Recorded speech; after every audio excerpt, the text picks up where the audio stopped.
أعوذ بالله من الشيطان الرجيم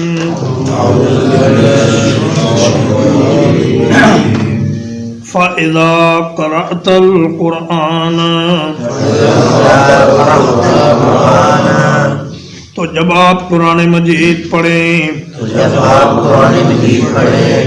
فاستعذ باللہ تو اللہ کی پناہ طلب کر لیا کریں من الشیطان الرجیم شیطان مردود سے علم و ہدایت اور نیکی کا منبع مرکز اور سرچشمہ قرآن مجید ہے اور گمراہی ضلالت اور برائی کا منبع اور مرکز اور سرچشمہ شیطان ہے۔ شیطان کبھی یہ نہیں چاہتا کہ آدمی قرآن پڑھے، وہ اس کو ہمیشہ قرآن مجید کی تلاوت سے اور اس پر عمل کرنے سے روکتا رہتا ہے، لیکن اگر انسان زبان سے بھی اور دل سے بھی یہ ارادہ کر لے کہ میں نے شیطان کی بات نہیں ماننی اور اللہ تعالیٰ کی پناہ مانگ کر اس کام پر ڈٹ جائے کہ میں نے قرآن مجید کی تلاوت بھی کرنی ہے اور میں نے اس پر عمل بھی کرنا ہے، تو پھر شیطان ناکام ہو جاتا ہے۔ تو فرمایا کہ قرآن مجید پڑھنا جب آپ شروع کریں تو اس سے پہلے اعوذ باللہ من الشیطان الرجیم پڑھ لیا کریں، اور اگر تلاوت کرتے کرتے درمیان میں کوئی کام پڑ جائے یا آپ کسی سے بات چیت شروع کر دیں تو پھر جب دوبارہ پڑھنے لگیں تو پھر اعوذ باللہ من الشیطان الرجیم پڑھیں۔ اور ایک مسئلہ یہ ہے کہ اعوذ باللہ من الشیطان الرجیم صرف قرآن مجید سے پہلے پڑھنا ہے، کسی اور کتاب کے پڑھنے سے پہلے اعوذ باللہ من الشیطان الرجیم نہیں پڑھنا۔ اور ایک مسئلہ یہ ہے کہ نماز کی حالت میں جب انسان سورۃ الفاتحہ شروع کرنے لگے تو اس وقت صرف پہلی رکعت میں اعوذ باللہ من الشیطان الرجیم پڑھ سکتا ہے، ورنہ دوسری رکعت میں صرف بسم اللہ الرحمن الرحیم پڑھ لینا کافی ہے۔ نبی کریم صلی اللہ علیہ وسلم جب نماز شروع کرتے تو آپ یہ دعا پڑھا کرتے تھے کہ اللہم انی اعوذ بک من الشیطان الرجیم من ہمزہ ونفخہ ونفثہ، یا اللہ میں شیطان کے جنون سے، ہمز کا معنی جنون، اور تکبر سے، نفخ کا معنی تکبر اور نفس کا معنی شعر و شاعری، خصوصاً ایسی شعر و شاعری جو عشقیہ اور غزلیہ شاعری ہو، یہ بھی شیطانی اثرات کا نتیجہ ہوتی ہے۔ تو ان تینوں چیزوں سے پناہ مانگ کر اللہ کے نبی صلی اللہ علیہ وسلم نماز شروع کیا کرتے تھے۔ اور آپ نے فرمایا جب کسی کو غصہ بہت آ رہا ہو تو وہ بھی شیطان کی وجہ سے ہے، تو اس کو چاہیے کہ وہ 3 بار اعوذ باللہ من الشیطان الرجیم پڑھ کر بائیں جانب تھوڑا سا تھوک دے، اور اگر کوئی برا خواب کسی کو آ جائے تو وہ بھی 3 مرتبہ اعوذ باللہ من الشیطان الرجیم پڑھے اور کسی کے پاس اس خواب کو بیان نہ کرے۔ انہ لیس لہ سلطان، حقیقت یہ ہے کہ شیطان کے لیے کوئی غلبہ نہیں، علی الذین آمنوا، ان لوگوں پر جو ایمان لائے، وعلی ربہم یتوکلون، اور وہ اپنے رب پر ہی بھروسہ کرتے ہیں۔ اللہ پاک نے شروع میں ہی شیطان کو یہ فرما دیا تھا کہ ان عبادی لیس لک علیہم سلطان الا من اتبعک من الغاوین، کہ میرے بندوں پر تیرا غلبہ نہیں ہوگا سوائے ان کے جو گمراہوں میں سے تیری پیروی کریں گے، تیرے پیچھے چلیں گے، ان پر تیرا غلبہ ہوگا۔ اور مومن بھی کبھی کبھی شیطان سے متاثر ہو سکتا ہے، اس لیے اللہ تعالیٰ نے سورۃ الاعراف کی آیت نمبر 201 میں فرمایا کہ ان الذین اتقوا اذا مسهم طائف من الشیطان تذکروا فاذا هم مبصرون، کہ خدا ترس لوگوں پر جب شیطان کا حملہ ہوتا ہے تو وہ فوراً ہی چوکنا ہو جاتے ہیں اور وہ اپنا انجام اپنی آنکھوں سے دیکھنے لگتے ہیں کہ اس برے کام کا نتیجہ کیا ہوگا۔ تو مومن کی یہ حالت زیادہ دیر تک نہیں رہتی،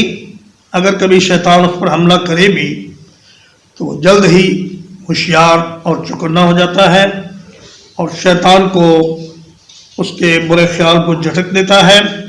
اور اس کے چنگل سے نکلنے میں کامیاب ہو جاتا ہے۔ تو اس لیے ہم میں سے ہر آدمی کو چوکنا رہنا چاہیے، ہر وقت ہوشیار رہنا چاہیے کہ شیطان کہیں ہمیں قرآن مجید پڑھنے سے اور اس پر عمل کرنے سے اور نیک اعمال کرنے سے منع تو نہیں کر رہا، اور اگر وہ کرنے کی کوشش کرے تو فرمایا کہ شیطان تمہارا دشمن ہے، فاتخذوہ عدوا، اس کو تم اپنا دشمن ہی سمجھا کرو، اس کو اپنا دوست نہ بنایا کرو۔ انما سلطانہ علی الذین یتولونہ،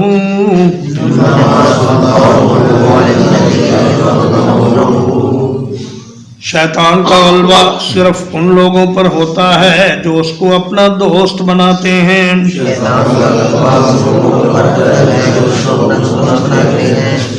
والذین هم بہ مشرکون، اور وہ لوگ جو اس کی وجہ سے شریک بناتے ہیں۔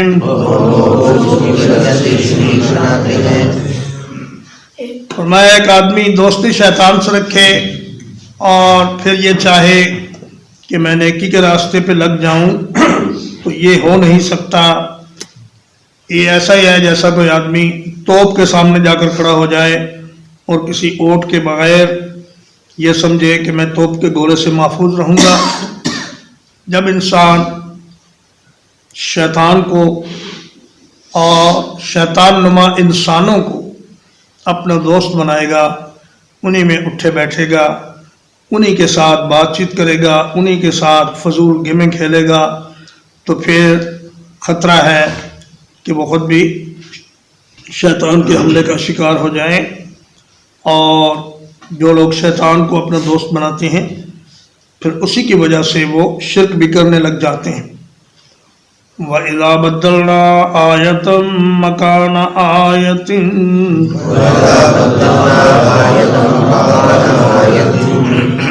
اور جب ہم تبدیل کر دیتے ہیں ایک آیت کو دوسری آیت کی جگہ،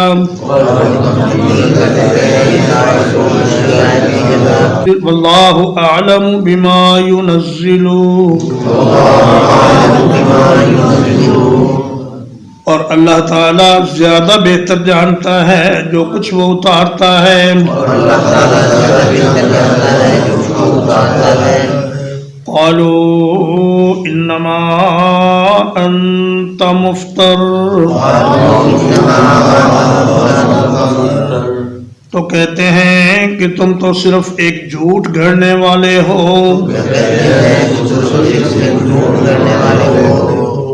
بل اکثرهم لا يعلمون، بلکہ ان کے اکثر اس حکمت کو نہیں جانتے۔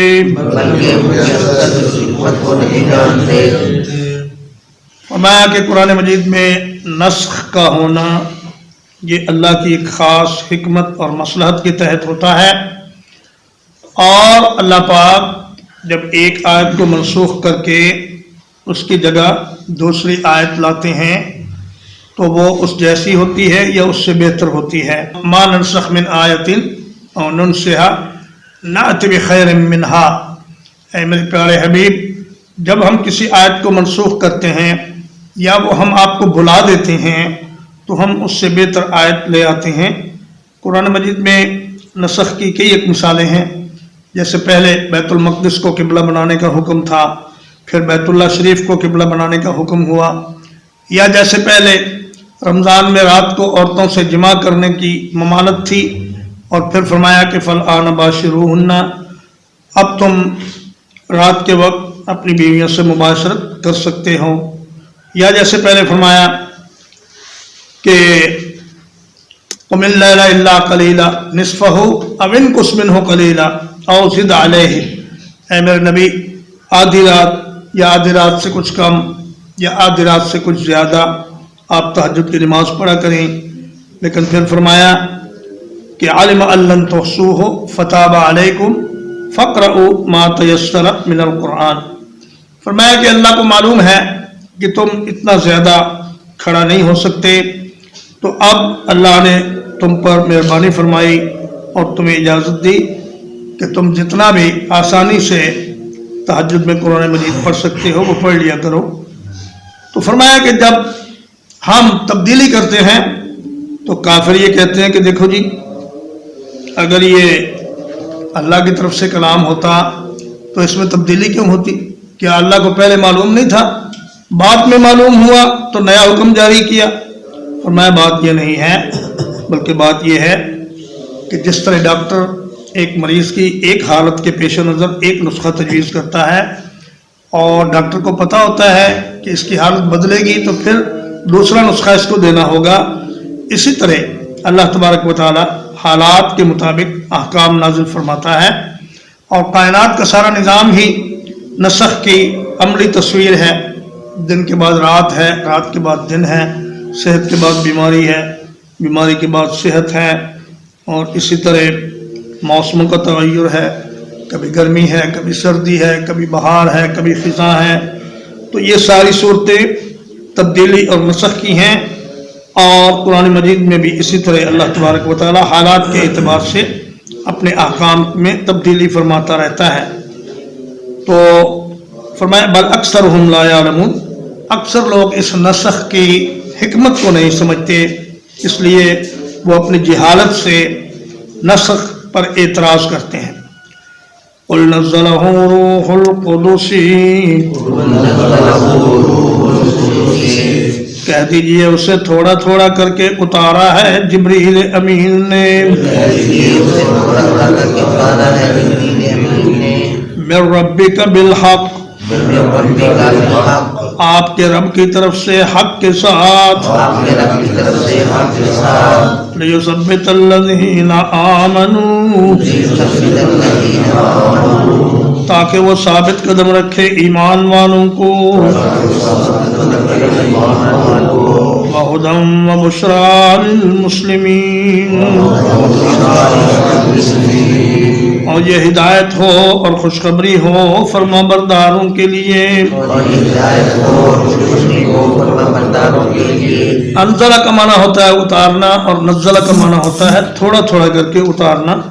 قرآن مجید حسب ضرورت اور حسب موقع تھوڑا تھوڑا نازل کیا گیا ہے۔ روح القدس، یہ صفت کو موصوف کی طرف مضاف کیا گیا ہے۔ روح سے مراد جبریل اور قدس سے مراد مقدس، مصدر کو مفعول کے معنی میں استعمال کیا گیا ہے، تو روح القدس کا معنی ہوگا الروح المقدس، یعنی ایسی روح جو سراسر پاکیزہ اور سراسر امانت دار اور دیانتدار ہے۔ وہ جبریل فرشتہ جو اس قرآن کو اللہ کی طرف سے لایا ہے، وہ نہ تو خائن ہے کہ اس میں سے کوئی چیز چھپا لے،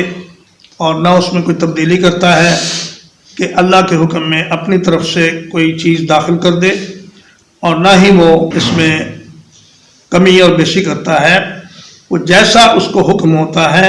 جیسا اللہ کا فرمان ہوتا ہے، ویسا ہی وہ نبی کریم صلی اللہ علیہ وسلم کی طرف پہنچا دیتا ہے، تاکہ ایمان والے ثابت قدم رہیں اور ہر حال میں یہ ہدایت ہو، اور پھر نیک اعمال کے مطابق خوشخبریاں مسلمانوں کو ملیں، اور فرما برداروں کے لیے اللہ پاک کی رحمتوں کا نزول ہو۔ وَلَقَدْ نَعْلَمُ أَنَّهُمْ يَقُولُونَ اور بلا شبہ ہم جانتے ہیں یہ کہ وہ کہتے ہیں انما يعلمه بشر اس کو تو کوئی انسان سکھاتا ہے لسان الذی یلحدون الیہ اس شخص کی زبان جس کی طرف یہ غلط نسبت کرتے ہیں اعجمی عجمی زبان ہے وَهَذَا لِسَانٌ عَرَبِيٌّ مُبِينٌ اور یہ قرآن مجید عربی زبان میں ہے بہت واضح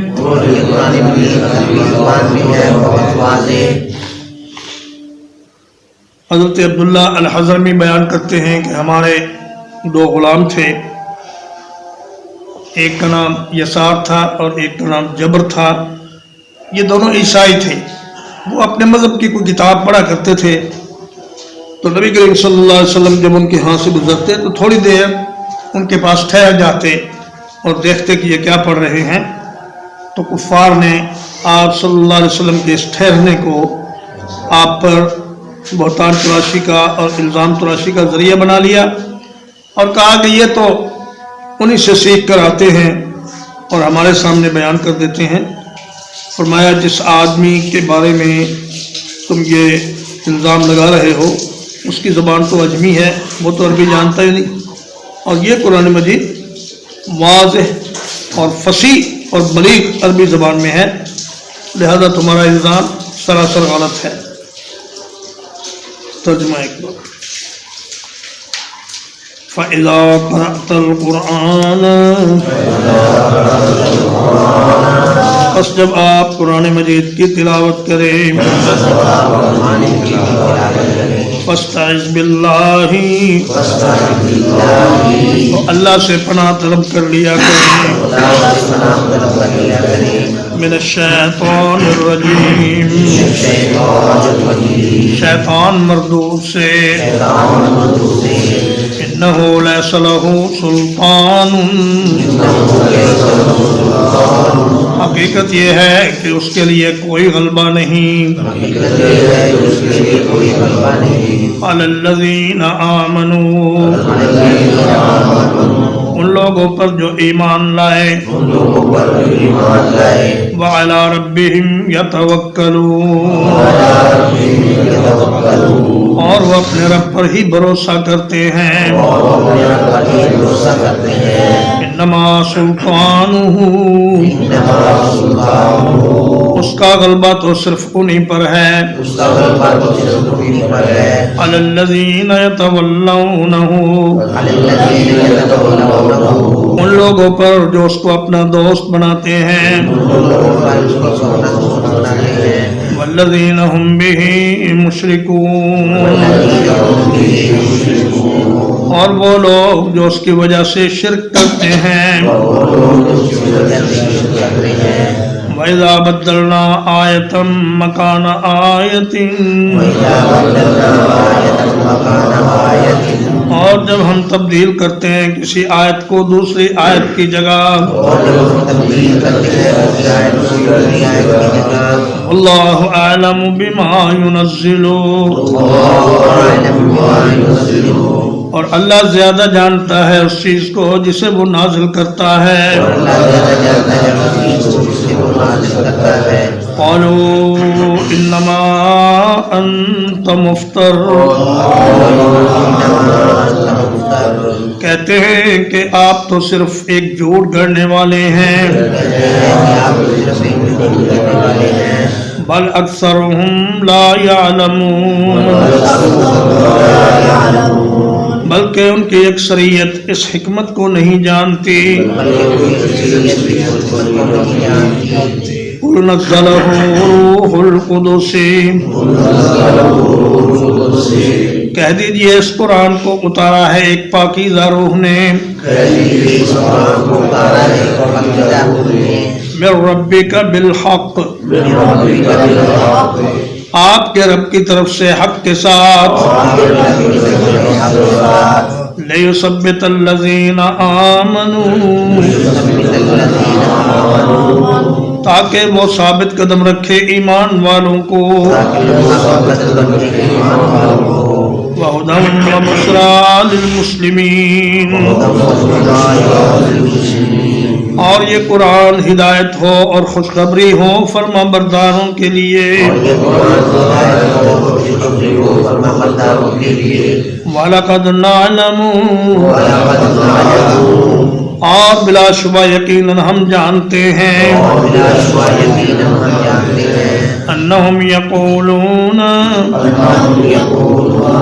یہ کہ وہ کہتے ہیں،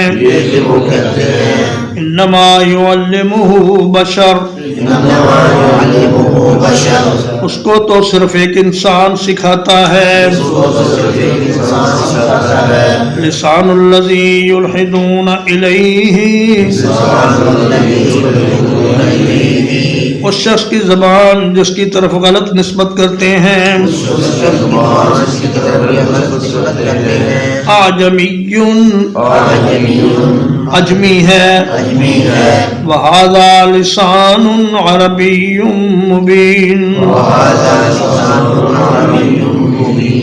اور یہ قرآن فصیح عربی زبان میں ہے، وصلی اللہ علی نبینا محمد وآلہ وصحبہ اجمعین۔